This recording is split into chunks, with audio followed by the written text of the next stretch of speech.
Masechet Hulin, Daf Yud Gimel. On va commencer à partir de Daf Yud Bet Amud Bet.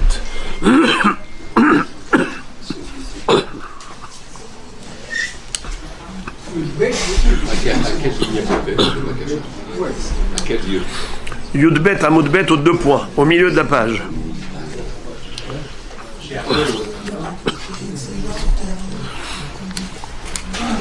Hulin, Daf Yud Gimel.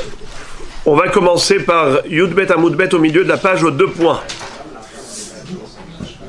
Vechulan sheshahatu ve'acherim ro'im otam shehitatan keshera. La Mishnah nous a enseigné que Heresh, Shoté, Vekatan, ces 3 êtres qui sont dépourvus de conscience parfaite. Un Shoté, c'est un fou. Un Heresh, c'est un malentendant qui n'a pas eu l'occasion d'apprendre puisqu'il n'entendait pas. Un Katan, c'est un enfant qui est immature, inconscient. Heresh, Shoté et Katan, on ne peut pas compter sur leur shrita. Mais Bedi Avad, si on était là, on était présent, et on a vu que ils ont fait la shrita, et que la shrita était kshera. Ils ont fait une action de shrita qui correspondait à la halacha. Ils n'ont commis aucune erreur. Alors, Bedi Avad, la viande est kashère. C'est ce que dit la Mishnah. Vechulan sheshahatu, ve'acherim ro'imotan, shehitatan keshera. Alors maintenant, la Gemara va se focaliser sur ce inyan-là. Quand on nous dit que il faut avoir... Mais va cacher doucement, doucement là-bas. Lorsqu'on dit que la shrita d'un katan est valable, ou d'un shoté, ou d'un heresh, ça veut dire qu'on n'a pas besoin de marshava. C'est l'action qui compte, pas l'intention. Bien qu'un fou, quand il prend un couteau, et il a coupé la gorge de la bête, et il a fait une shrita, il n'a eu aucune intention, C'était juste s'amuser à couper. Malgré tout, je dis que c'est kasher. Alors la Gemara demande, Man tana delo ba'inan kavana li shrita. Qui est le Tana qui pense que, en effet, la shrita, l'abattage rituel, ne nécessite pas d'intention particulière? Le principal, c'est l'action. Amar Rava, Rabbi Natan hi. C'est Rabbi Natan. Detane, Oshaya Ze'ira de min Hevraya. Oshaya, c'est comme ça que la Gemara l'appelle, Rabbi Oshaya, qui était le plus jeune de la yeshiva. Ze'ira de min Hevraya. Il nous a enseigné une baraïta. Laquelle? Zarak sakin lenoratza bakotel. Vehalcha veshahata kedarka. Rabbi Natan marshir. Hachamim poslim. Qu'est-ce que ça veut dire? Si quelqu'un a pris un couteau et il voulait jouer au tir à l'arc, il lance le couteau pour le planter dans le mur.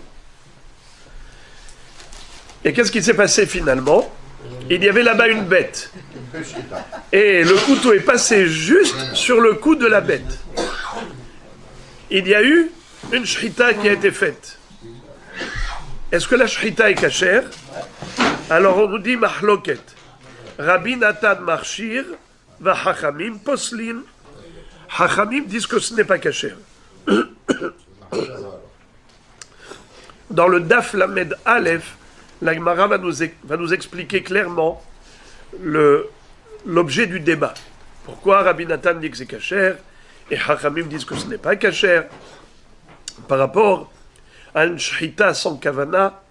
En tout cas, quand on est en train de chercher ici qui est l'auteur de celui qui a dit que même un fou, même un enfant, même un heresh, qui ont fait une shrita sans aucune kavana de l'échem shrita, ils s'amusaient à tuer la bête. Et qu'est-ce qu'on a dit? qu'étant donné que l'action de la shrita était bien faite, eh bien on peut manger de cette viande. Question, qui en est l'auteur?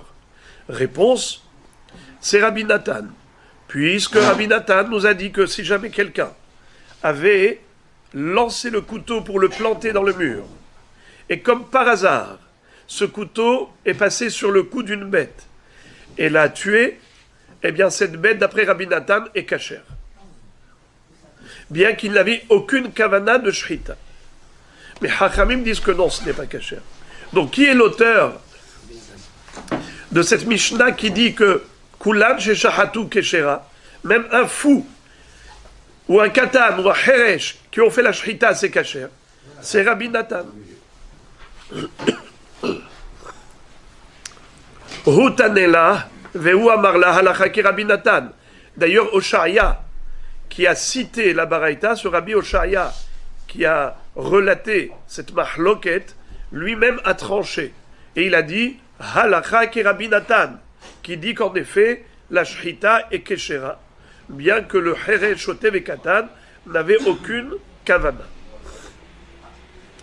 Entre parenthèses, la Gemara pose une question sur cette halakha que tu viens d'évoquer, en disant que quelqu'un qui jouait au tir à l'arc, et il prenait ce couteau, il l'a lancé vers le mur, juste pour le planter dans le mur, et que c'est passé sur le cou de la bête, ça a fait une shrita, c'est cachère. Comment ça peut être cachère d'après Rabbi Nathan? Pourtant, il faut qu'il y ait holacha veova'a. Quand on fait la shrita, il faut être molir ou mevi, comme c'est écrit dans la Mishnah. Alors, comment se fait-il que là, le couteau qui est parti dans la direction du mur, qui n'a fait qu'une seule action, l'aller sans le retour, alors comment se fait-il que la shrita est kshera? Alors la Gemara donne une réponse choquante et surprenante. Elle dit que, en effet, ici, il y a eu un aller-retour. Il y a eu un rebondissement. Le couteau a cogné le mur et il a fait marche arrière.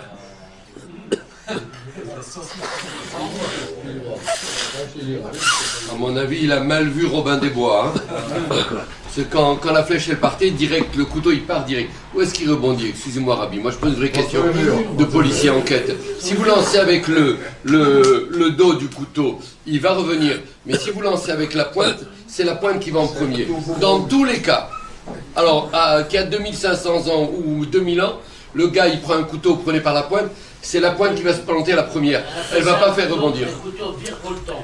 Excellente question. Excellente question. La réponse, c'est que le mur n'était pas en bois. Il a cru que c'était du bois, que ça allait se planter. C'était en métal. C'était une porte coupe-feu en métal. Et qui bougeait. Et donc, ça a fait l'aller-retour. Donc, ça s'appelle, ce qu'on vient de dire maintenant, ça s'appelle un cas d'école. C'est juste un cas théorique. Parce que Rachid dit que si on voulait donner une vraie réponse plus simple, eh bien, tout simplement, si on avait dit que le couteau avait une longueur qui fait le double de la largeur du cou de la bête, on n'a pas besoin d'aller-retour. C'est-à-dire, la nécessité d'aller-retour, c'est uniquement lorsque le couteau correspond exactement à la largeur du cou de la bête. Là, on a besoin de faire aller-retour. Mais dans le cas où le couteau est long et que, en passant ne serait-ce qu'une seule fois sur le cou de la bête, il y avait un shi'ur d'un double cou de la bête, le double de la largeur du cou de la bête, on n'a pas besoin de molir ou mevi. Même molir tout seul, ça suffit. Donc Rashi nous dit que Béhémet la Gemara aurait pu donner une réponse plus simple, plus digeste, intellectuellement parlant. Mais la Gemara a voulu pousser à l'extrême l'imagination. Que même si ce couteau n'était que le minimum, il mesurait que le cou de la bête. Et donc dans ce cas, il faut obligatoirement qu'il soit molir ou mevi, qu'il fasse l'aller-retour, le va-et-vient. Eh bien c'est possible. Imaginons que le couteau ait cogné le mur, il a rebondi en arrière, tu as molir ou mevi. C'est juste pour te dire que lorsque Rabbi Nathan t'a dit que la shchita était kshera, lorsque le couteau a été lancé sans aucune kavana de shchita, et c'est passé sur le cou de la bête, et ça a été shochet, la shchita est kshera bediavad. Il y a pas le cas de Esav et Yitzhak mangé de sa viande de Esav qui ont avec une flèche. On dit que Esav était capable de faire shchita de loin. Oui, mais avec Kavana. Et Yitzhak C'est mangeait de pas sa avec viande. Kavana. Bravo. Là, c'était avec kavana. Et maintenant, la Gemara va continuer à développer le sujet de la kavana. On vient de dire que dans le cas où on a affaire à Heresh, Shoté, Vekatan, d'accord? Heresh, Shoté, Vekatan, leur shrita, elle serait cachère si on était présent, d'accord? Et par extension, on est arrivé même à celui qui jette le couteau sans aucune kavana, juste pour jouer au tir à l'arc. Et tout de même, s'il a fait une shrita sans le vouloir, la shrita est cachère et on peut manger de cette viande. Maintenant, au passage, la Gemara maintenant va approfondir le sujet de la marshava d'un katan, la kavana d'un enfant. Est-ce qu'elle a une valeur au niveau halachique? Est-ce qu'elle a un statut de la marshava d'un adulte ou pas? Alors on va voir ici plusieurs cas de figure de marshava. Une marshava qui est juste basée sur une parole.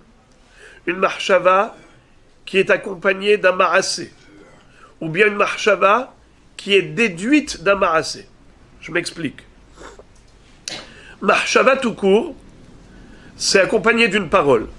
C'est lorsque l'enfant dit « je fais ça dans l'objectif, dans le but de ceci et cela ».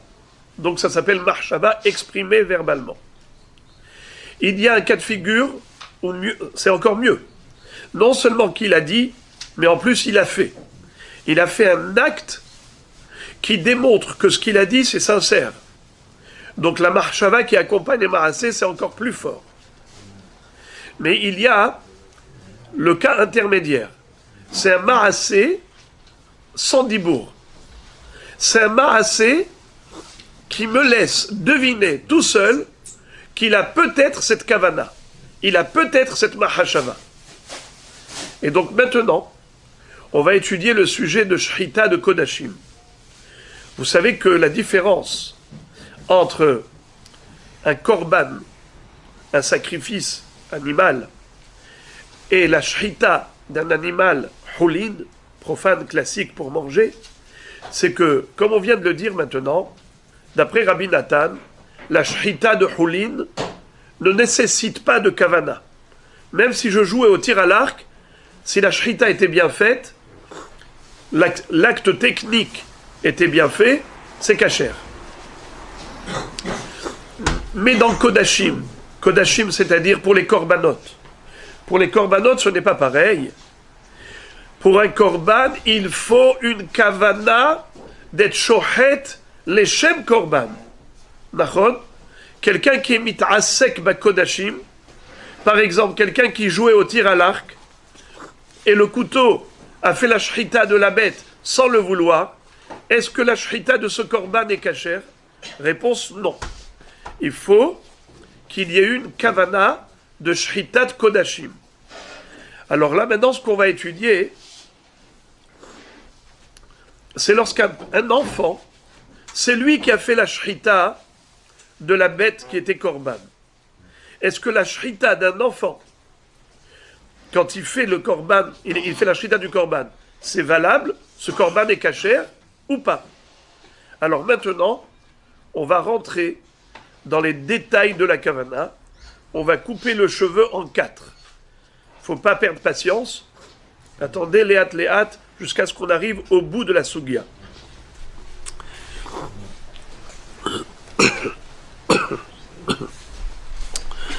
La Gemara commence par la présentation d'un safek exprimé par Rabbi Yochanan. Amar Rabbi Hiya bar Abba, Ba'e Rabbi Yochanan. Rabbi Hiya bar Abba, qui était l'élève de Rabbi Yochanan, nous cite un safek de son maître. Quel était le safek? Katan, yesh lo mahashava, o en lo mahashava. un enfant qui n'est pas bar mitzvah, est-ce qu'on peut considérer que la marshava qu'il a exprimée verbalement, elle a une validité au niveau halachique ou pas? Par exemple, il a pris le couteau, il a fait la shrita d'un korban, et il dit clairement, je fais la shrita de ce korban ola, leshem ola, ou shlamim, leshem shlamim. Est-ce que c'est valable ou pas? Est-ce que la mahashava, l'intention d'un enfant, est considérée comme une intention, ça a le statut de mahashava ou pas? Amar le Rabbi Ami, vetib'ele ma'ase. Rabbi Ami s'est étonné. Il dit pourquoi est-ce que Rabbi Yohanan n'a parlé que de mahashava? Il n'a pas parlé de ma'ase. Qu'est-ce que ça veut dire? Il y a, comme j'ai dit tout à l'heure, deux façons de s'exprimer. Soit je m'exprime verbalement, soit encore mieux, je fais une action. Je prends l'objet, je fais une action, et je dis que je fais cette action avec cette intention. Donc là, j'ai marshava accompagné d'un ma'asé. Rabbi Ami dit, pourquoi Rabbi Yohanan ne s'est pas posé cette question? De quoi on parle? Écoutez bien. Vous savez que dans le Beth Amikdash, il y avait des emplacements qui étaient appropriés à la shrita du korban. Par exemple, les Kodesh Kadashim, tous les korbanot qui rentrent dans le cadre de Kodesh Kadashim, comme par exemple Hatat, Korban Ola, Korban Hacham, tous ces korbanot chez Hitatan Batsafon. On ne peut faire la shrita qu'au nord du Mizbeach, pas partout. Mais les Kadashim Kalim, ce qu'on appelle des korbanot dont la kedusha est légère, tels que Shlamim, tels que Maaser, tels que Bechor, tels que Pesach, Shechitatan Bechol Makom Ba'azara. La shrita peut se faire partout dans la Hazara du Beth Amikdash. Imaginez-vous, on voit un enfant qui prend le korban qui se trouvait par exemple dans le Darom. Il y avait un korban Ola qui était dans le Darom. L'enfant vient et il prend la bête et il la tire vers le Tzafon. Et en l'amenant vers le nord du Mizbeach, il dit, vous savez pourquoi je l'amène ici? C'est parce que korban Ola, ça ne peut être shrité que dans le nord du Mizbeach. Donc cet enfant-là a prouvé et démontré une grande maturité. Comme quoi il est conscient de ce qu'il fait. Alors, dans ce cas, qu'est-ce qu'on dit? Est-ce que ce marshava qui est accompagné d'un ma'asé, c'est une bonne marshava, oui ou non? C'est valable ou pas? Oui. Alors pourquoi Rabbi Yohanan ne s'est pas posé la question? Regardez ça, Rabbi Ami, comment il va objecter. Il va dire, je comprends pas. Rabbi Yohanan s'est posé la question uniquement par rapport à une marshava tout court. Lorsque l'enfant a dit quelque chose qui fait la shrita du korban, leshem ola. Là, il se pose la question, est-ce que la shrita de l'enfant est cachère ou pas? Il a dit clairement qu'il fait leshem ola. Est-ce que la marshava d'un enfant a le statut de marshava, ou bien non, c'est une marshava invalide? Pourquoi est-ce qu'il se pose la question que par rapport à la marshava? Autant qu'il pose la question aussi dans le cas où la marshava elle est accompagnée d'un ma'asé. C'est-à-dire que l'enfant, non seulement qu'il a fait la shrita de la bête dans le tzafon, mais il a ramené la bête du darom. Et il a tiré jusqu'au tzafon. Donc là, il a fait un ma'asé. Pourquoi Rabbi Yohanan ne se pose pas la question dans ce cas, est-ce que l'action de l'enfant est valable ou pas? Je sais pourquoi. Il ne s'est pas posé la question. Parce qu'il connaissait la Mishnah, à partir de laquelle on peut déduire que la marshava, accompagné d'un ma'asé de l'enfant, c'est bon, c'est valable. Alors, dans cette même Mishnah, on nous dit également que la marshava sans ma'asé, une intention sans action de l'enfant, ce n'est pas valable. Donc, pourquoi il se pose la question par rapport à la marshava? Mais si Rabbi Yohanan connaît la Mishnah en question, dans cette même Mishnah, il y a deux enseignements. Il y a un enseignement premier qui nous dit que le ma'asé d'un enfant qui accompagne sa marshava, eh bien, ça a une validité, c'est valable. Dans cette même Mishnah, on nous dit que la marchava sans marassé d'un enfant, ce n'est pas valable. Alors pourquoi il se pose la question? Il ne devrait pas avoir de dilemme. Pourquoi est-ce qu'il a un doute? Mais il a vu cette Mishnah, il la connaît. Regardez dans le texte. Amar le Rabbi Ami. Rabbi Ami s'étonne du safek de Rabbi Yochanan. Il dit, Vetib ele marassé. Pourquoi il ne s'est pas posé la question par rapport à un marassé de l'enfant? Maishna marassé delo kamibayale. Ditnan yesh lahem marassé. Mahshava nami lo tiv'ele. Ditnan en lahem mahshava. Pourquoi Rabbi Yochanan ne s'est pas posé la question par rapport à l'action de l'enfant? Parce qu'il connaissait le texte. Il connaissait par cœur la Mishnah, qui va nous dire que le marassé d'un enfant est valable. Eh bien, dans cette même Mishnah, il est écrit que la marchava d'un enfant n'est pas valable. Alors pourquoi est-ce qu'il se pose la question? Il va nous citer la Mishnah en question. Regardez. Ditnan, comme il est écrit, Ditnan ha'elon, ve'harimon, ve'ha'egoz, shehakakum tinokot lamot ba'em afar. Oshit kinum lekaf moznaim, temeim, mipene sheesh lahem ma'ase. Ve'en lahem mahshava. Qu'est-ce que ça veut dire? La Mishnah dans Masechet Kelim, c'est la Mishnah qui nous parle des dynimes de la Touma. Vous savez qu'un Keli, s'il touche un mort, il devient tamé. S'il touche un reptile mort, il devient tamé. Il touche un homme qui était Avatouma, par exemple, un Zav ou Baal Keri, eh bien le Keli devient tamé. Car l'homme, il est par exemple Avatouma, le Keli devient Rishon la Touma. Ces halachot, on ne les pratique plus aujourd'hui parce que ça n'a pas d'incidence sur notre vie. Mais à l'époque où on avait le Beth Amikdash et on faisait très attention à tout ce qui est Tum'a et Tahara, des aliments purs, impurs, n'est-ce pas, la terouma, les korbanot, donc on faisait très attention à cela. À l'époque, ça avait une incidence et un impact sur la vie quotidienne des Juifs. C'est pour ça que vous allez voir dans les fouilles archéologiques, vous voyez énormément de mikveh. Les gens, là où ils habitaient, ils avaient des mikvaot parce qu'il fallait régulièrement se purifier. Alors, qu'est-ce que nous enseigne la Mishnah dans Masechet Kelim? Elle nous dit que un Keli peut devenir tamé au contact d'une source d'impureté que s'il s'appelle Keli. Et qui est-ce qui l'a rendu Keli? C'est l'homme qui l'a fabriqué. Mais parfois, il y a des éléments qui ne sont pas considérés comme un vrai Keli. C'est l'homme qui peut lui donner le statut de Keli. Je prends un exemple. Prenons par exemple une peau de mouton. Une peau de mouton, c'est un Keli? Non. Si je prends une peau de mouton, je touche un mort avec, il va devenir tamé? La peau de mouton? Non. Non. Pourquoi? Parce que ce n'est pas un Keli. Pour que ça devienne Keli, il faut fabriquer. Par exemple, avec ce cuir, tu vas faire une chaussure. D'accord? Alors là, ça devient Keli. Mais parfois, même avec la mahashava, tu peux le rendre apte à devenir tamé. Comment?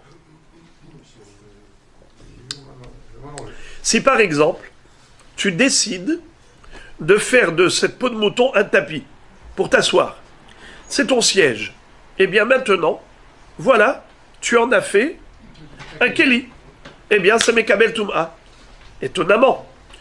Juste avant que tu aies pensé d'en faire un Keli, c'était une peau de mouton normale, c'est pas un Mekabel Toum'a. Mais maintenant que tu as décidé de l'utiliser tel quel, même sans travailler la peau, eh bien, c'est déjà un Keli. Mais ça, c'est seulement la mahashava d'un adulte. Qu'en est-il pour la mahashava d'un enfant? Regardez, Rabotai, ce que nous dit la Mishnah. À l'époque, on fabriquait des kelim avec tout et n'importe quoi.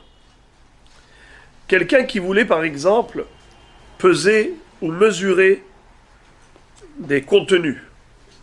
Alors, il y avait, par exemple, des noix de coco, ou des peaux de grenade, ou des noix. Les gens, qu'est-ce qu'ils faisaient? Ils creusaient à l'intérieur, ils enlevaient le fruit, c'est-à-dire ils faisaient un petit trou, ils allaient creuser à l'intérieur, ils enlevaient tout le fruit qu'il y avait dedans, et ensuite, voilà, maintenant ils avaient, par exemple, prenez une noix de coco, vous avez perforé par en haut, vous avez fait un trou, un orifice, vous retirez tout le coco qui est à l'intérieur, maintenant qu'est-ce que vous avez? Un keli. Si vous voulez, par exemple, l'utiliser pour peser ou mesurer des choses, eh bien, vous pouvez. Vous avez fabriqué, au lieu d'avoir un verre en carton, vous avez maintenant une noix de coco qui vous sert de keli pour mesurer. Est-ce que ça s'appelle keli? Eh bien, oui. Est-ce que ça peut devenir tamé au contact d'une source d'impureté? Eh bien, oui. Pourquoi? Parce que j'ai fait un marassé avec une mahashava. J'ai fait un acte, une action, de creuser le fruit pour utiliser son écorce, sa peau, comme un keli. Et je l'ai dit clairement, que c'était ça mon but. Dans ce cas-là, qu'est-ce qu'il y a? Il y a ici deux choses. Marassé plus mahashava. Eh bien, regardez ce que nous dit la Mishnah. La Mishnah nous dit Ha-elon, ha-rimon, ha-egoz. On pourrait prendre une peau de grenade. On pourrait prendre egoz, des noix. On peut prendre du elon. C'est quoi elon? C'est des glands. Vous avez déjà vu vous avez déjà vu moi je me souviens étant jeune enfant, on ramassait pas des châtaignes, mais des glands. Blot. En arabe, ils appellent ça blot. C'est le fruit du chêne. Donc l'arbre du chêne, il donne des fruits qui s'appellent glands. Regardez Rashi comment il dit Elon, perihu shekorim gland.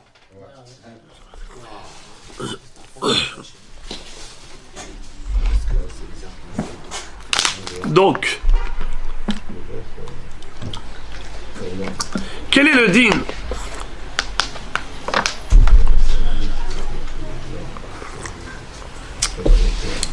d'un enfant qui a pris une noix de coco, ou qui a pris un elon, des glands, ou qui a pris des grenades?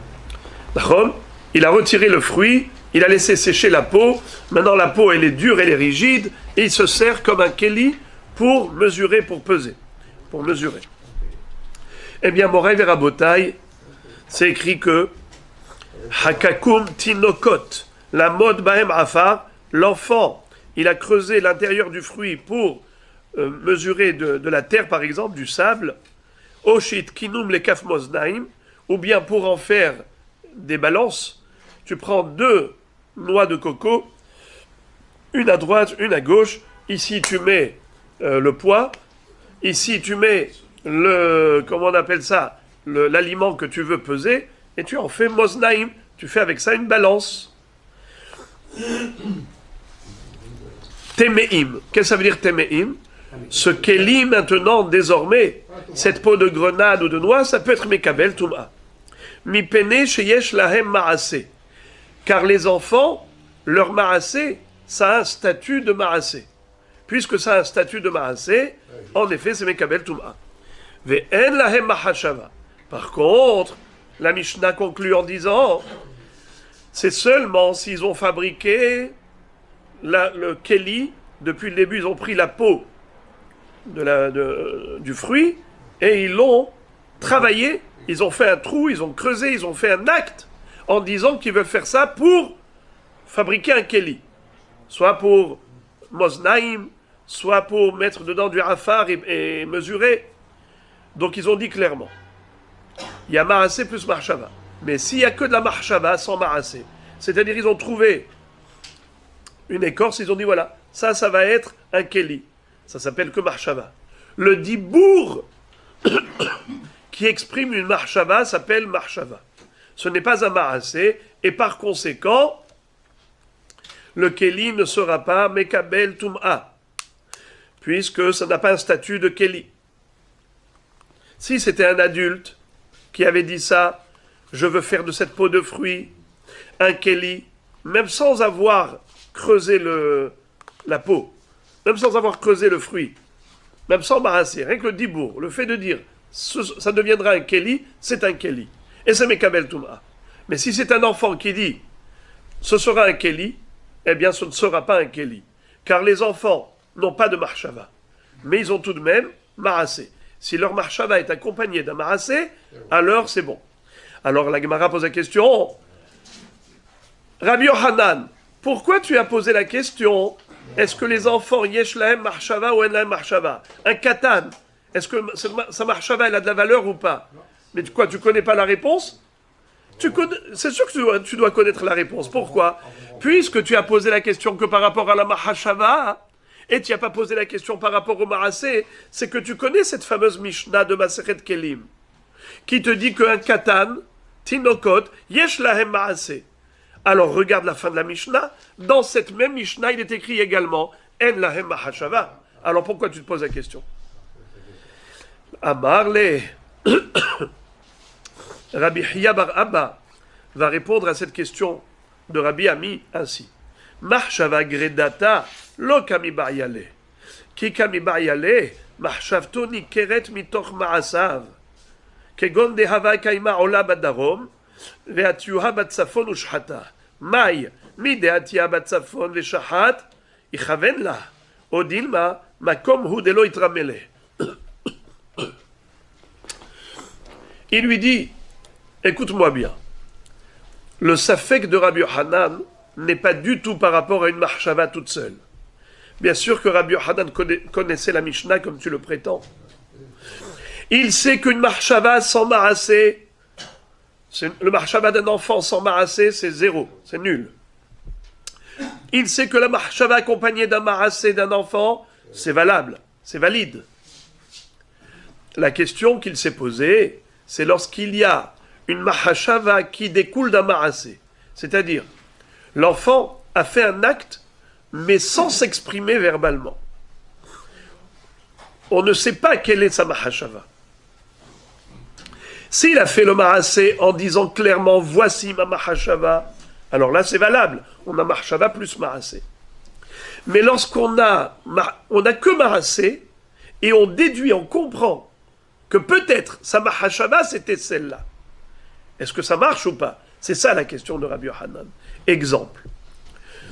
Le Korban Ola se trouvait dans le Darom, dans le sud du Mizbeach. Est-ce que c'est kasher là-bas la shrita? Non. Où est-ce qu'il faut faire la shrita du Korban? Dans le Tzafon. L'enfant, qu'est-ce qu'il fait? Il prend la bête du Darom, il l'amène au Tzafon et il fait la shrita. Il a fait un marassé qui est bon. Ce marassé-là, qu'est-ce qu'il me démontre? Que le ratson, la mahashava de cet enfant, c'est de sacrifier la bête en tant que korban rola. D'où je sais qu'il veut sacrifier en tant que korban rola, parce qu'il a déplacé du darom au tzafon. C'est qu'il sait ce qu'il fait. Donc peut-être que c'est comme marassé plus mahashava, et donc ça devrait être valable. Ou bien je peux dire non. En fait, pourquoi il a fait ce marassé? Pourquoi il a été chercher la bête du darom au tzafon? C'est pas du tout par rapport à la halacha. Il n'avait aucune mahshava. Simplement, c'est que l'emplacement où se trouvait la bête, dans le darom, ça ne lui convenait pas. Le makom n'était pas adéquat techniquement pour lui. Donc il a décidé de changer d'endroit. Mais c'était sans aucune kavana halachique. Il n'a pas de mahshava, l'enfant.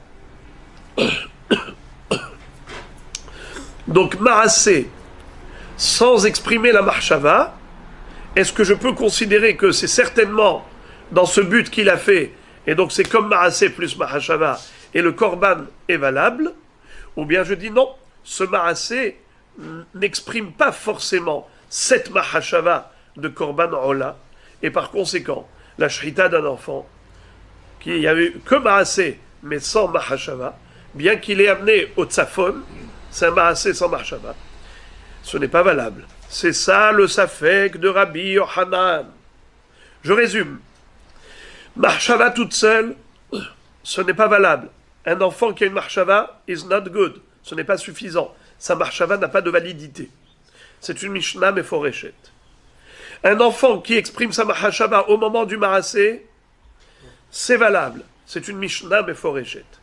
Là où il n'y a pas de mishnah meforeshet, c'est le cas d'une mahshava qui peut être déduite de son marassé.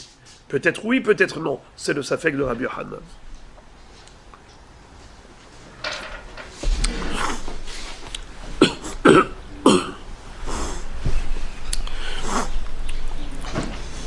La Gemara nous dit, ah bon, si c'est cela la kavana de Rabbi Yochanan, c'est ça son safek, je suis encore très étonné.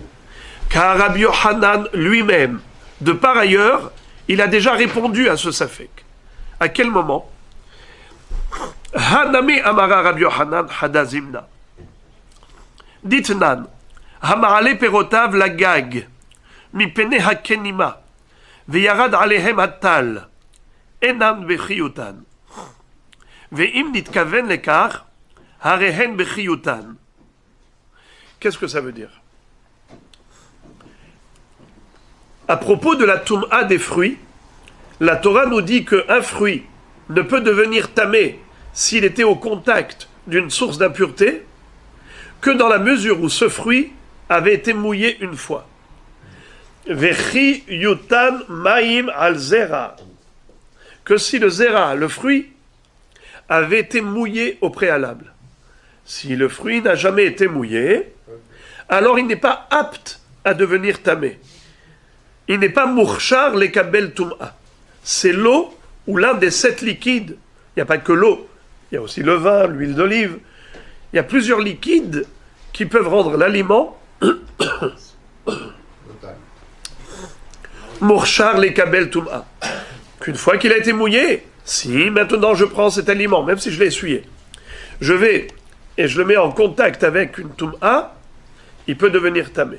Parce qu'il y a déjà eu de l'eau. Rabotai, mais il faut, la Torah elle a écrit Vechiyutan, si de l'eau a coulé sur le fruit. Elle a écrit Yutan, normalement comment on aurait dû écrire Yutan? Yud, Vav, Tav, Nun. Yutan. Mais c'est, on lit Yutan, mais c'est écrit sans Vav. Yud, Tav, Nun. Comme si on pouvait lire Iten. On lit Yutan, et c'est écrit Iten. Pourquoi la Torah n'a pas écrit le Vav? C'est pour te dire, Ma'iten le da'at, afyutan le da'at. C'est-à-dire, s'il était écrit clairement dans la Torah, Vechiyiten, Ma'im al-zera, tu aurais compris que quoi? Qu'il faut 2 choses. Que l'homme fasse l'action, et avec une intention de faire cette action. Mais maintenant que la Torah écrit Vechiyutan, dans la forme passive, ça veut dire que même si l'eau a coulé toute seule, comme de la pluie ou de la rosée qui a coulé sur ses fruits, les fruits sont mouillés maintenant. Ce n'est pas l'action de l'homme. Ça n'a pas été mouillé par l'action humaine. Mais maintenant, on pourrait avoir, a posteriori, une fois que c'est mouillé, on pourrait avoir la volonté de l'homme. L'homme, il dit, ah, je suis très content. Ou bien même carrément, il prend les fruits, la corbeille de fruits, il monte là-haut sur le toit, il pose ici, il dit, j'attends que la pluie tombe sur ces fruits. Ou la rosée. Quand il fait ça, c'est comme s'il avait lui-même versé de l'eau. Vechiyutan dumiya de vechiyiten. Ma'iten le da'at, afyutan le da'at. On lit vechiyutan, ça veut dire que l'eau a coulé toute seule sur les fruits.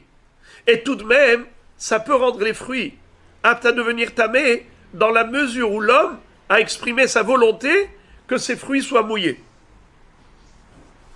Et où est-ce que tu vois ça dans la Torah? C'est que la Torah elle a écrit Yutan sans le Vav, comme si c'était écrit Iten, pour te dire que le Yutan doit ressembler à Iten. Comme Iten,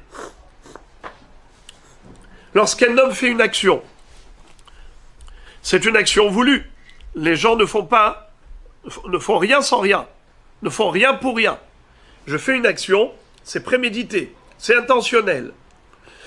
Alors je dis comme ça, même lorsque l'homme n'a pas fait d'action, les fruits ont été mouillés tout seuls. C'est pas par l'action de l'homme. Mais si l'homme a exprimé sa satisfaction, sa volonté que ce soit mouillé, eh bien c'est comme s'il avait lui-même mouillé. D'accord? Ça, c'est d'abord la base. Une fois qu'on a compris ça, regardez ce qui est écrit. C'est une Mishnah dans Masechet Marchirim. Hama'ale perotav lagag. Quelqu'un qui fait monter des fruits sur le toit. Mi pene hakenima. Parce qu'il voudrait que les fruits là-bas soient aérés. qui prennent de l'air. Pourquoi? Parce qu'il ne veut pas que ça pourrisse avec des mites et des vers. Et voilà que Yarad Alehem Hatal, mais la rosée a coulé sur ces fruits. Enan Bechiyutan. Ces fruits-là ne deviendront pas tamés. Même s'ils sont en contact d'un reptile mort ou de n'importe quelle source d'impureté, les fruits resteront tahor. Pourquoi? Car le mouillage de ces fruits s'est fait naturellement, sans aucune volonté de sa part. Lui, pourquoi il a mis les fruits là-haut? Juste, pour éviter la pourriture, pour éviter qu'il y ait des mites et des vers de terre qui viennent manger ses fruits. Mais sinon, il n'avait pas du tout exprimé de desiderata que ce soit mouillé. Même si c'est mouillé, ça ne deviendra pas tamé. C'est ce qu'on vient d'apprendre il y a 2 minutes, que la Torah elle a écrit Chiyutan sans vav, pour te dire que le yutan, il faut qu'il ressemble au iten. Comme le iten les da'at, afyutan les da'at. S'il n'y a pas de volonté, même si ça a été mouillé physiquement, ne deviendra pas tamé. Ve'im nitkaven lekach, harehen bechiyutan. Mais s'il se dit, ah c'est très bien là-haut. Là-haut, il n'y a pas que de l'air. Sur le toit, il va y avoir aussi de la pluie ou de la rosée. Il est tout content que ses fruits se lavent. Dans ce cas, c'est clair, net et précis que les fruits, désormais, sont aptes à devenir tamés. Ils sont moursharim les kabel tum'a, puisqu'il a exprimé sa volonté que ces fruits soient mouillés.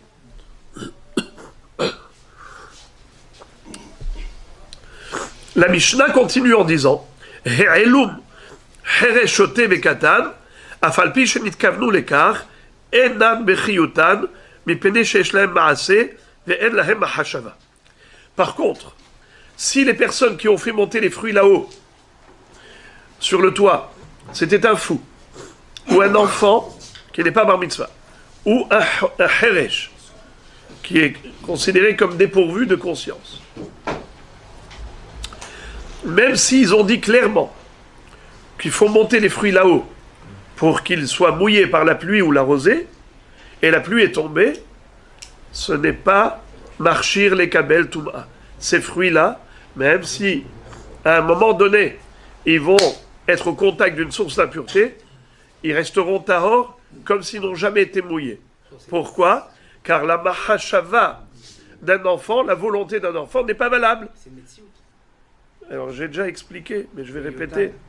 Oui, yutan et iten, rappelez-vous, ça c'est l'axiome de base. Oui, mais yutan c'est yutan, mais metsiout c'est metsiout. Je répète, l'axiome de base, essayez de retenir ça parce que ça c'est la base. Si ça n'est pas compris, on ne peut pas avancer. La Torah a écrit d'une certaine manière et on lit d'une autre manière. Elle a écrit Vechiyutan Maim al, elle a écrit Vechiyiten Maim al Zera et on lit Yutan Maim al Zera. Quelle est la différence entre Iten et Yutan? Iten c'est la forme active, c'est l'homme qui est noten. Yutan c'est la forme passive, c'est la chose qui se fait d'elle-même. Par exemple la pluie qui tombe sur les fruits, ça se fait tout seul. Alors on peut avoir un Yutan qui ressemble à Iten. Comment? Pourtant c'est la pluie qui est tombée toute seule. Comment ça peut ressembler à Iten? Par la mahashava. C'est-à-dire, si l'homme a exprimé son désir que le fruit soit mouillé, alors bien que l'eau est tombée toute seule naturellement, le fruit est apte à être mekabel tum'a. Ça, c'est le plus important. Maintenant, ce qu'on est en train de nous dire, c'est que la mahashava du here shote vekatan is not good. Ça veut dire que ça n'a aucune validité. Il peut vouloir poser les fruits pour que ça mouille, eh bien, c'est pas considéré une mahashava valable.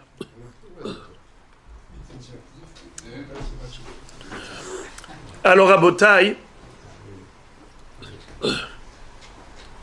c'est pas terminé. Lo shanu ela shelo hiper bahen. Aval im hiper bahen areze bechiyutan. J'ai mal dit. J'ai mal dit. C'est pas qu'ils ont fait monter les fruits là-haut pour que les fruits soient mouillés. Pas comme ça. Ils ont fait monter les fruits là-haut pour aérer, par exemple. Et ensuite, quand il y a eu la talle, ils ont dit « Ah, c'est très très bien, on est très content que les fruits soient mouillés. » Cette mahashava, elle vaut rien. Mais si, après que les fruits ont été mouillés avec de la rosée ou de la pluie, ils ont pris par exemple un bâton, ils se sont mis à remuer les fruits pour que l'eau arrive partout. Dans ce cas-là, il y a une action. Ils n'ont pas dit « on veut que les fruits soient mouillés ». Ils n'ont pas dit. Ils ont fait un acte, et cet acte-là, cette action, nous permet de déterminer leur intention. Ah, ils sont bien contents que les fruits soient mouillés. Hein? Regarde comment ils remuent. Ils n'ont pas dit. Alors là, quel est le din? Rabbi Yochanan disait comme ça. Amar Rabbi Yochanan, lo shanu ela shelo hiper bahen, aval hiper bahen areze bechiyutan. Rabbi Yochanan nous a dit clairement que cette action exprime une intention. Et c'est comme s'ils avaient dit on veut mouiller les fruits. Et par conséquent, les fruits peuvent devenir tamés. Raoui les kabel tum'a. Donc Rabbi Yochanan l'a déjà dit une fois. Pourquoi est-ce qu'il se pose la question? Mais lui-même, il nous a enseigné que le ma'asé qui exprime une mahashava, c'est comme si on avait exprimé la mahashava. Un ma'asé qui nous laisse deviner tout seul quelle est la mahashava de l'homme, de l'enfant plutôt, du Heresh Otevekatan. C'est considéré comme s'il avait exprimé clairement la mahashava. Alors pourquoi est-ce que Rabbi Yochanan s'est posé la question à propos du Korban Ola, lorsque l'enfant a ramené le Korban Ola qui se trouvait dans le Darom, il a mis dans le Tzafon et il a fait la Shrita. On ne sait pas si la Kavana c'était parce qu'il voulait vraiment faire les Shem Ola, ou bien est-ce que c'était juste parce que l'emplacement ne lui convenait pas là-bas de l'autre côté. Pourquoi tu te poses la question? Mais toi-même, Rabbi Yochanan, tu as déjà résolu le problème. Tu as dit que le ma'asé d'un enfant, ou d'un choté, ou d'un kata, ou d'un heresh, si ça exprime une volonté, c'est-à-dire on devine tout seul quelle est la volonté, ça suffit. Donc le ma'asé exprime une mahashava. Alors pourquoi est-ce qu'il se pose la question? Il se contredit. Voici le sens de son safek. Des oraïta ou des rabanan. Certes, la mahashava qui découle d'un ma'asé, c'est considéré comme une mahashava, nous a dit Rabbi Yochanan. Mais est-ce que c'était minatora que c'est considéré comme une mahashava valable ou bien que midera banan? Quelle est la différence? Si je dis que c'est que midera banan, alors les hachamim ont été mahmirim dans la tum'a. Mais ils peuvent pas être mekilim dans le korban. Quand les hachamim ont voulu être mahmir, interdire, alors ils ont dit attention, le fruit va devenir tamé. Pourquoi tamé? Parce qu'il a été mouillé. Mouillé par quoi? Par la rosée. Mais personne n'a voulu de ça. Oui, mais l'enfant, il a remué. Une fois que c'était mouillé, il a remué. Ça veut dire qu'il voulait de ce mouillage. Quoi, la marchava d'un enfant, c'est valable? Mais il n'a pas dit clairement. Oui, mais ça découle de son marassé. Et c'est valable? Midera banan. Midera banan, on est mahmir et on dit que le fruit va devenir tamé. Mais tu ne peux pas de là déduire que la shrita du korban était cachère. Un enfant qui a fait la shrita d'un korban en le menant du darom au tzafon ne me dit pas que la shrita est kshera. Pourquoi? Parce que il se peut que la mahshava d'un enfant c'est 0. Sauf s'il a dit clairement ma'asé plus mahashava. Il tire le korban et il dit je voudrais l'amener au tzafon parce que c'est un korban ola. Là c'est clair. Ma'asé plus mahashava. Je répète, mahashava toute seule d'un enfant, c'est caduque. Ma'asé plus mahashava d'un enfant, c'est bon. La question est de savoir mahashava hayotzet mide ma'asé. Lorsque la mahashava est exprimée par le ma'asé, il n'a pas dit clairement. On le devine. Est-ce que c'est valable ou pas? Par rapport à cela, il se peut que c'est que midera banan, pas minatora. Ou bien, c'est valable même minhatora. Et si c'est valable minhatora, alors ce serait bon aussi bien la kula comme la humra. Ce serait bon pour le korban comme pour la tum'a. Les fruits qui ont été mouillés par la rosée, c'est mekabel tum'a, mais aussi le korban que l'enfant a fait shrita, c'est aussi kasher.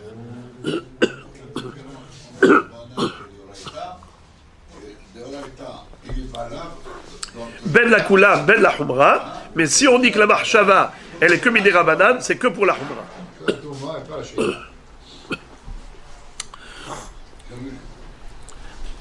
Après ça, la Gemara dit comme ça. Tout ça, c'était une première version. Il y a une version de l'enseignement de Rabbi Yochanan, mais qui est présentée différemment. On va un petit peu s'embrouiller, parce que ça ressemble beaucoup. Ce qu'on va dire maintenant, ça ressemble beaucoup à ce qu'on a dit précédemment, avec quelques petites nuances. Rav Nachman bar Yitzhak matne hachi. Rav Nachman bar Yitzhak nous présente les choses différemment.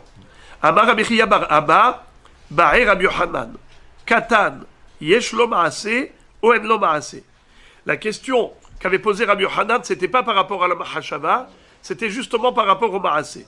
Est-ce que l'action d'un enfant est valable ou pas? Amarle Rabbi Ami s'étonne. Il dit, Vetib'ele mahashava, ma'ishna mahashava de lokami ba'yale.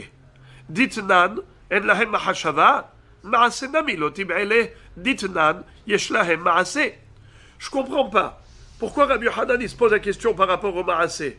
Est-ce que oui ou non c'est valable? Pourquoi il ne s'est pas posé la question par rapport à la mahashava? Est-ce que la mahashava d'enfant est valide ou pas? Parce qu'il sait que ce n'est pas valide. D'où il sait? Parce qu'il connaît la Mishnah.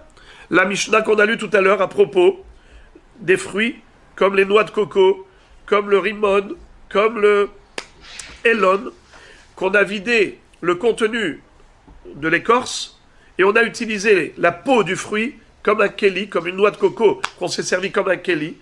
Là-bas, c'est écrit que les enfants, quand ils disent qu'ils font ça pour ça, yesh lahem ma'aseh, d'accord? C'est écrit clairement, yesh lahem ma'aseh. Dans cette même Mishnah, c'est écrit en lahem mahashava. Si l'enfant il a trouvé une noix de coco qui était déjà perforée, déjà vidée de son contenu, il dit voilà, ça va me servir de keli, on a dit ça marche pas. Alors pourquoi il se pose la question par rapport au ma'aseh? De la même façon qu'il ne se pose pas de question pour la mahashava, il ne faut pas qu'il ait un safek par rapport au ma'aseh, car les deux sont écrits dans la même Mishnah. C'est écrit que ma'aseh oui, mahashava non. Alors c'est quoi ta question, Rabbi Yochanan?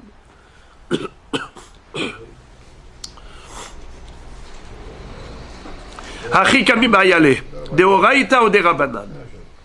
En fait, le safek de Rabbi Yochanan était le suivant. Certes, il est écrit dans la Mishnah, yesh lahem ma'aseh, mais la question que se pose Rabbi Yochanan, c'est de savoir yesh lahem ma'aseh mina Torah ou midei rabanan.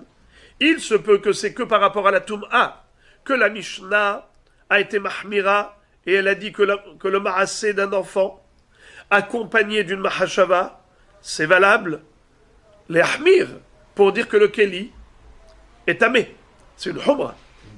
Mais de là à dire que la shrita du korban ola de l'enfant est aussi valable, ma pitom. Même s'il a amené le korban du darom, il l'a amené au tzafon, et il a dit je le fais, les shem korban ola, il se peut que ce ne soit pas valable. Pourquoi? Parce que c'est pas minatora. Le ma'aseh d'un enfant, c'est pas minatora qu'il est valide. C'est que midera banan la humra. Mais tu peux pas te permettre la kula. Tu peux pas cachériser un korban, dire que le korban est kacher, parce qu'il a dit qu'il a amené du darom au tzafon pour faire korban ola. Ma pitom, qui te permet de dire une chose pareille? C'est ça le safek de Rabbi Yochanan. Rabbi Yochanan, il a un safek par rapport à la Mishnah qui a dit yesh lahem ma'aseh. Quand l'enfant il dit je fais pour ça, et en plus il fait un acte, une action accompagnée de marshava, et tu as dit que c'est besséder, mais peut-être que c'est besséder que pour la tum'a, la humra, mais pas pour le korban, la kula. Ou pashit. Mais Rabbi Yochanan lui-même, après avoir exprimé son doute, son dilemme, lui-même Rabbi Yochanan a répondu. Il s'est auto-répondu. Il a dit yesh lahem ma'aseh va'afilu midei oraita. En lahem mahashava va'afilu midei rabanan. Mahshavto nikeret mitoch ma'asav midei oraita en lo, midei rabanan yesh lo. Quelle beauté! la Gemara nous dit que Rabbi Yochanan lui-même est arrivé à la conclusion suivante. Et il dit comme ça. Si l'enfant a exprimé une mahashava qui était accompagnée d'un ma'asé, alors c'est valable. L'action de l'enfant est considérée minatora aussi, pas seulement midera banan. Même minatora, c'est considéré un bon ma'asé. Et donc s'il prenait par exemple le korban ola du darom, il amène au tzafon, mais shahatoto alirech hamizbeach tzafon alifne Hashem, eh bien en effet, c'est kasher. C'est kasher. S'il n'y a que la mahashava, sans le ma'asé, alors il n'y a même pas de humra midera banan. Par exemple, l'enfant il a trouvé la noix de coco et il dit je voudrais en faire un keli. C'est juste un dibour, c'est juste une mahashava. Il n'a pas fait un ma'asé, il n'a pas fabriqué le keli. Dans ce cas-là, c'est pas mekabel tum'a, même pas midera banan. Quand est-ce que oui, il y a une takana de Hachamim, que midera banan c'est considéré un acte valable, mais pas minatora, c'est lorsqu'il y a un ma'asé sans mahashava, sans dibour. Je devine tout seul la mahashava. Par exemple, je vois que l'enfant, lui maintenant, il est en train d'être mehaper les fruits. Je vois que les fruits sont mouillés avec la rosée qui est tombée, il est mehaper. Qu'est-ce que je dis? Peut-être que il fait ça parce qu'il est intéressé à mouiller tous les fruits. S'il est intéressé par mouiller tous les fruits, donc j'ai ici une mahashava qui découle de son ma'asé. On est mahmir. Midera banan, on est mahmir, et donc on dit que les fruits peuvent devenir tamés. Mais on ne peut pas se permettre, oui, mais pas la kula, puisque c'est pas minatora, tu ne peux pas te permettre de dire que le korban est kasher. Si l'enfant a pris le korban du darom, il l'a amené au tzafon, mais il n'a pas dit qu'il le fait ça pour la mitzvah de korban ola. Il a fait un acte, et moi je ne sais pas. Peut-être que c'est pour le korban ola, peut-être que c'est parce que l'emplacement ne lui convenait pas dans le darom. Alors qu'est-ce qu'on dit? La shrita n'est pas kasher.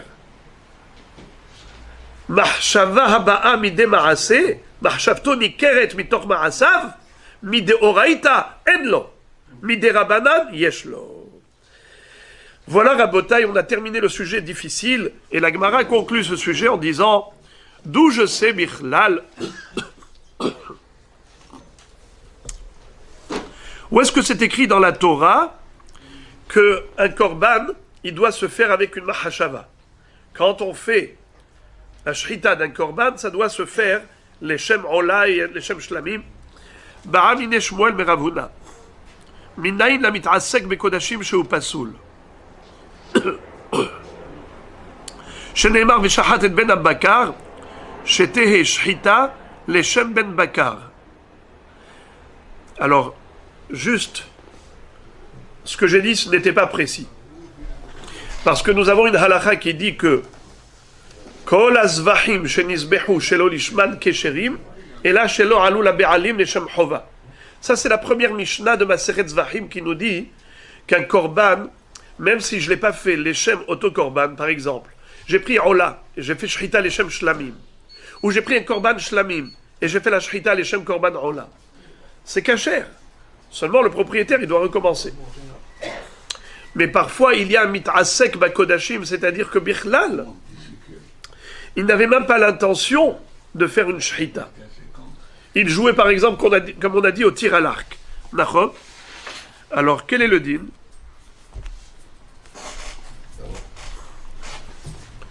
Pour shrita de choulin, c'est valable, on peut manger la viande, puisque la shrita était bien faite. Mais pour le korban, ce n'est pas valable. Pourquoi? Parce que la shrita du korban, elle doit se faire avec l'intention de faire une shrita. Mais toi, tu étais en train de jouer au tir à l'arc, et le couteau, il est passé sur le cou de la bête, tu penses que ça, c'est une shrita qui est valable pour le korban? Le korban n'est pas ratsouille, le korban n'est pas agréé. Et d'où on l'apprend?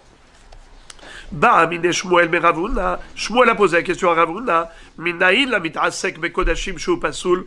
D'où on apprend que quelqu'un qui est mit'asek, c'est quoi mit'asek? Ça veut dire il s'occupe à jouer au tir à l'arc, et comme par hasard, c'est passé sur le coup de la bête. Il n'y avait pas de kavana leshem shrita. Nous, on apprend que le kodesh, il est pas soul, que le korban n'est pas valable. Sheneemar, veshahat et ben habbakar, shetehe shrita, leshem ben bakar. C'est-à-dire que la shrita doit se faire avec la kavana de leshem bakar. Pourquoi? Parce qu'on aurait pu écrire ushhato. Pourquoi tu dis veshahat et ben habbakar? C'est pour préciser que la shrita doit se faire avec la marshava de faire la shrita de ce petit veau. Les shem korban. C'est-à-dire même pas qu'il fait les shem korban, mais au moins les shem shrita. Il faut qu'il fasse les shem shrita. Pas qu'il joue au tir à l'arc. Il faut qu'il ait l'intention de couper le cou de la bête. Il n'a pas besoin de couper les shem korban. Amarlo, Zobeyadenuhi, les Akev Minaïm, le dit ça, je connaissais ce pasouk, avec ce limoud, je le savais. Zobeyadenuhi, tu m'apprends rien de nouveau. Moi, ma question est la suivante. Les Akev Minaïm, qu'est-ce que ça veut dire? Nous avons une règle que toutes les halachot qui concernent les kadashim, les korbanot, si la Torah n'a écrit la chose qu'une seule fois, c'est que c'est un détail pour lequel la Torah n'est pas exigeante. Elle voudrait que, a priori, on fasse attention à ce détail, mais Bedi'avad, c'est pas Merakev. Ça n'empêche pas la mitzvah. La mitzvah du korban, elle est tout de même faite, même si on n'a pas respecté ce détail. Mais si la Torah veut absolument que tu respectes ce détail, alors elle répète 2 fois la chose. C'est ce qu'on appelle Shana Hakatuv Le'akev. Le pasouk, il s'est répété 2 fois pour te dire que ce détail est indispensable. Alors il lui dit, tu viens de me dire maintenant que quelqu'un qui est mitrasek bakodashim dans un korban, pasoul. Pasoul, ça veut dire que c'est même Bedi'avad, c'est Merakev. D'où tu sais? Il lui a dit parce que c'est écrit dans le pasouk, Veshahat et ben habakar. La shrita doit se faire leshem ben bakar. Une kavana de shrita. Il lui a dit, mais ça c'est écrit qu'une seule fois.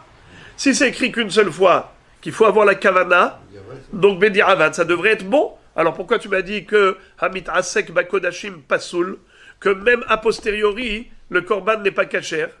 Pourquoi? Tu devrais dire Lechathila, il faut une kavana leshem shrita. Mais Bedi'avad, même s'il n'avait pas la kavana leshem shrita, le korban devrait être kasher. Pourquoi tu me dis que c'est pas kasher même Bedi'avad? Réponse, c'est que on a un deuxième pasouk.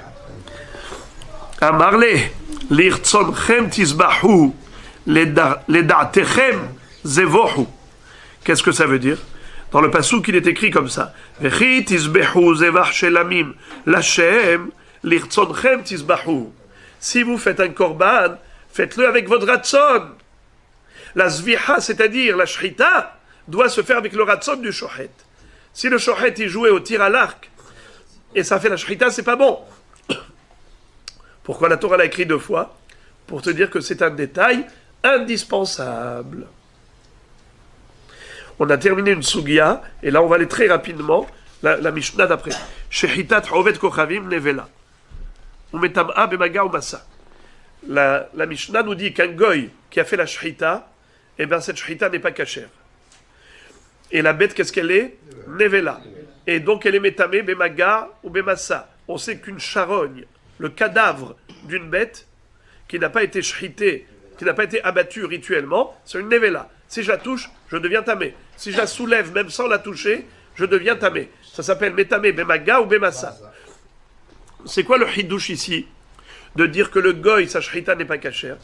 C'est de nous dire que, même si j'ai vu qu'il a fait l'action convenablement, même si j'ai vu que la shrita était bien faite, mais étant donné que c'est un goy, eh bien, il est disqualifié.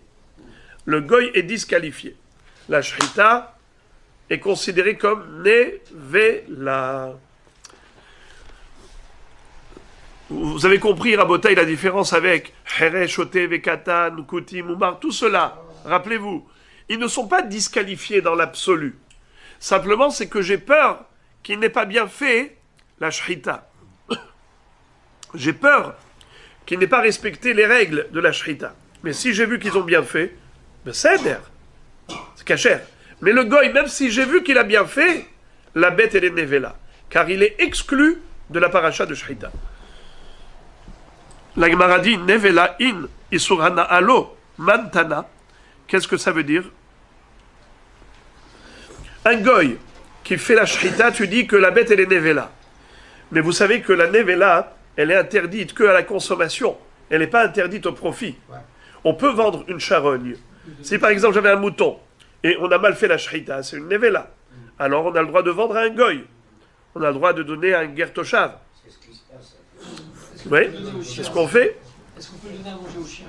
Oui. L'otochlu kol nevela, la guerre asher bish'arecha titenena va'achala, o machor la nochri. Donc, c'est mutar bahana'a, mais c'est asur ba'achila. Oui.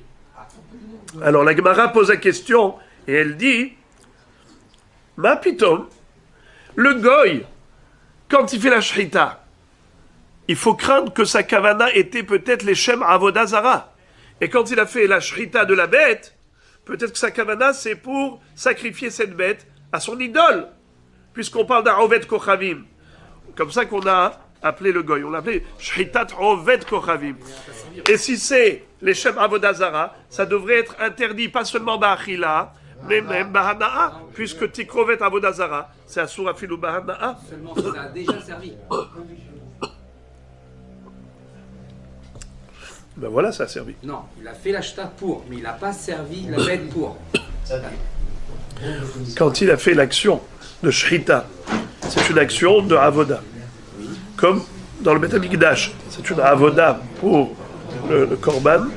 Alors cette même action, si elle est faite pour la Avoda Zara, ça s'appelle Zivhe Metim. C'est comme si elle avait déjà servi. Car l'action de la Shrita, c'est en soi une action de service. Alors la Gemara s'étonne, elle dit pourquoi tu ne l'interdis pas aussi au profit. Abarabi Abba, Abarabi Hanan, Deloke Rabbi Eliezer, Dei Rabbi Eliezer, Ha'amar Stam Mahshevet Ovet Kochavim, la Avodat Kochavim. En fait, c'est une mahloket entre Rabbi Eliezer et Hachamim. Rabbi Eliezer, c'est lui qui a dit qu'un goy, en général, dès qu'il fait une action de ce genre, sa kavana, c'est les Shem Avodazara. Mais Hachamim ne sont pas d'accord. Ils disent c'est pas tout le temps qu'il fait Avodazara. S'il était devant l'idole, alors d'accord. Mais là, il n'est pas devant une idole. Pourquoi tu vas craindre que peut-être sa marchava c'est les Shem Avodazara? Donc il n'y a pas raison d'interdire la nevela au profit. C'est une nevela, tu ne peux pas la manger, mais tu peux la vendre.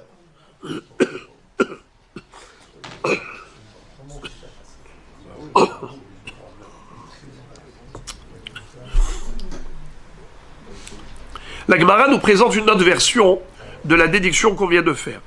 Rabbi Ami Amar Harikatane. Rabbi Ami nous dit comme ça. Voici le sens de la Mishnah. Shechitat Oved Kochavim Nevela Hademin la Avodat Kochavim. Qu'est-ce que ça veut dire? Eh bien, il y a une différence entre Oved Kochavim et Min. Qu'est-ce que c'est que Min? Un min, la malchinim et la minim. Un min, c'est quoi? C'est quelqu'un qui est entièrement investi dans la Avodazara. Du matin au soir, c'est ce qu'il fait. Comme un curé, comme un moumar, un homme qui est plutôt toute la journée à douk ba'avodazara. Alors quand on a dit que la bête, elle n'est pas interdite au profit parce qu'elle n'est pas Avodazara, elle est juste Nevela qui est interdite à la consommation, c'est lorsqu'on parlait d'un goy normal. Mais s'il s'agit d'un min, alors c'est considéré Shrita la Avodazara et interdit au profit. La Gemara dit Tanina leha de Tanu Rabbanan. On a appris ça d'ailleurs dans une braïta qui dit Shritat min la Avodat Kochavim. La Shrita d'un juif qui est devenu un renégat, un juif qui est devenu un idolâtre. eh bien sa shrita, elle est interdite pas seulement à Ba'achila, même au profit, parce qu'il fait les Shem Avodazara. Ça s'appelle Zivhemetim. Pito Patkouti. Son pain, c'est comme le pain d'un goy, interdit à la consommation. Yeno, il y a une nesser, il touche le vin, son vin, il y a une nesser interdit au profit. Sfarav Sifre Kosmin.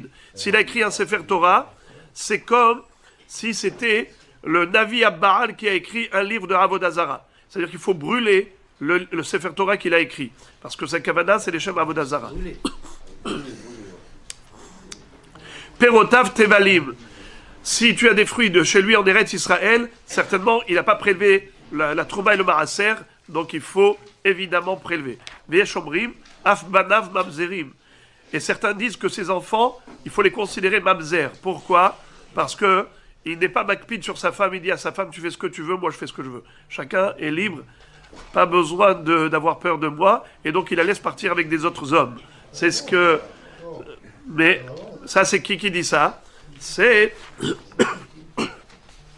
Yesh Omrim.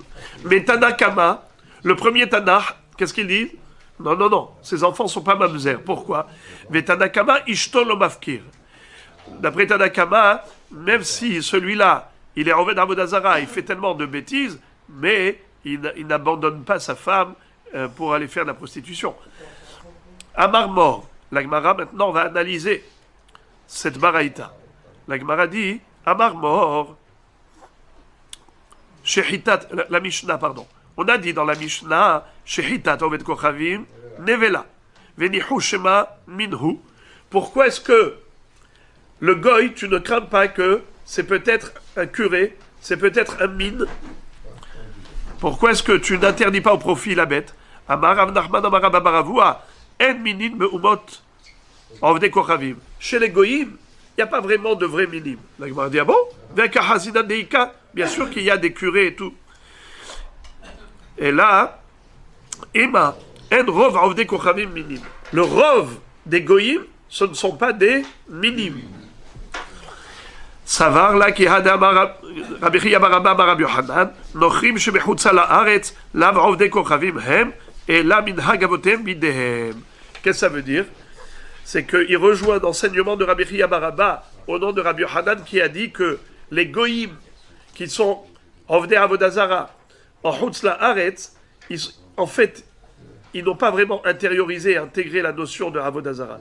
C'est juste par habitude, par coutume qu'ils font ça parce qu'ils ont vu leurs parents, mais ils ne sont pas profondément convaincus.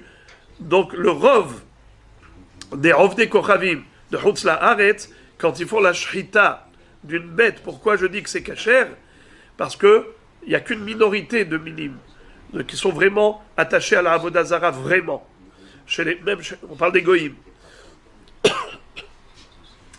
Les autres, ils font Avodazara, mais juste à titre de minhag, pas avec conviction.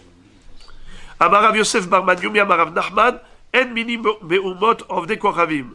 Lemay, El imali shchita, Ashta shchitat min de Israël, Amart asira, de ovdei kochavim ibaya. Qu'est-ce que ça veut dire? Rav Nachman a dit, il n'y a pas de minime chez les goïms. Qu'est-ce que ça veut dire? Il n'y a pas de minime, de vraies personnes, de vrais Oved Avodazara chez les goïms.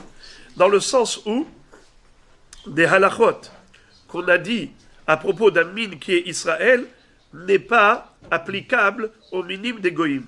Ils n'ont pas le statut de mine. La Gemara dit l'emaï, elima lishchita, hashta shchitat min de Israël, amart asur, de Ovdei Kochavim ibaya. Si déjà la shrita d'un juif qui est mine, tu as dit que sa shrita n'est pas cachère, la bête elle est nevela, elle est même interdite au profit, à plus forte raison, d'un goy qui est mine, et là les moridines, hashta d'Israël moridines des Ovdei Kochavim ibaya, qu'est-ce que ça veut dire? Il y a une halakha que un mine, moridine velo ma'alim. Oved Avodazara qui est vraiment adouk la Avodazara, même un juif. Il est tombé dans un puits. Est-ce que je suis ma'alé auto? Est-ce que je lui sauve la vie? Non. En ma'alim. Et s'il est vraiment mine, afilum moridim auto. Le khatrila. Donc c'est sûr qu'on n'est pas ma'alé. Oui, non. Je ne parle pas de Darkei Shalom. Je ne parle pas de Darkei Shalom. Alors maintenant, la Gemara dit, et là les moridines, hashta de Israël moridines, des Ovdei Kochavim baya, Si déjà un juif qui est Oved Avodazara, qui est un mine, je le fais descendre dans le puits, à plus forte raison, Oved Kochavim, Amar Rav Akva bar Hama, lekabel mehem korban. Le Inyan, il est par rapport au korbanot. Detanya, mikem velo kulchem, leotzi et amumar, mikem, bachem hilakti velo be'ovde kochavim. Mimai. Alors la Gemara nous explique que, en effet, la différence entre un mine goy et un mine Israël, c'est par rapport au korbanot. Un mine Israël, on n'accepte pas de lui un korban. Ça, on l'a déjà vu. Un moumar, l'école à Torakula, moumar, la Avodazara, qui apporte un korban, si c'est un juif, on refuse. Si c'est un goy, on accepte. De quel passouk on l'apprend? Adam qui akriv mikem korban lachem, mina behema, mina bakar, mina tzon, takrivu et korbanchem. On avait dit Adam qui akriv mikem. C'est-à-dire que mikem velo kulchem. Mikem velo kulchem. C'est uniquement une partie d'entre vous qui sont habilités à apporter un korban. Pas tout le monde. Qui on exclut? On exclut le min, le moumar, le chol Torah kula. La Gemara dit, il y a une deuxième dracha. Mikem bachem hilakti velo beumot haolam. C'est uniquement un juif qui est kofer, c'est lui qui est exclu de korbanot. Mais un goy qui est kofer, il apporte un korban, on accepte. Parce que le passouk nous dit Adam qui akriv mikem korban lachem. Pourquoi on accepte celui du goy? Hein? Pourquoi on accepte celui du goy? Parce que c'est Michael, c'est une Rachel il a fait plus d'efforts que le juif est en On va terminer juste. L'amène en tant que converti ou en tant que goy? Non, en tant que goy. Ça, on avait déjà vu la semaine dernière. Vous n'étiez pas là. Vous n'étiez pas là la semaine dernière. On va refaire ça. On a déjà vu ça. La Gemara pose la question, elle dit pourquoi tu apprends le passouk comme ça, de dire que le hilouk il est seulement entre juifs mais pas entre goy. Mimai, dilma achika amar, mi Israël, mi tzadike kabel, mi rechi'el otekabel, aval be'ovde kochavim klalo klalo. Peut-être que quand on dit qu'il ne faut pas faire de différence, de distinction entre les goyim, tu fais une distinction que entre juifs, mais peut-être dans le sens positif, c'est-à-dire un juif, s'il est rachat, non, s'il est tzaddik, j'accepte. Mais un goy, même s'il est tzaddik, je n'accepte pas. La Gemara dit, Los al-Kadatar, détrompe-toi. Netanya, Ish, il y a un pasouk méforash. Je vous lis tout le pasouk. Ish, mi bet Israël ou minager, ben nager be Israël, asher yakriv korbano lechol nidrem ou lechol nidvotam, asher yakrivu l'Hashem le'ola. Ma Talmud lomar Ish. Les rabot à ovne kochavim, shenodrim nedarim ou nedavot, ke Israël. Qu'est-ce que ça veut dire? La Gemara dit que de ce pasouk, de cette répétition Ish, c'est pour nous dire que pas seulement un Ish qui est Israël, Mibné Israël, mais même un Ish qui est Goy, aussi il est habilité à apporter un korban. Donc il n'est pas possible de dire que tous les Goïms sont exclus puisque la Torah les a inclus. Alors maintenant, quand tu dis que tu ne fais pas de distinction entre les Goïms, dans quel sens? Dans le sens positif, que tous les Goïms sont habilités à apporter un korban, même le moumar, même le kofer. Tandis que, Bachem, vous, Israël, j'établis un distinguo. Si il est ma'amin be'akadosh baruch hu, il est habilité à apporter un korban, mais s'il est kofer be'akadosh baruch hu, on refuse un korban au Beth Amikdash.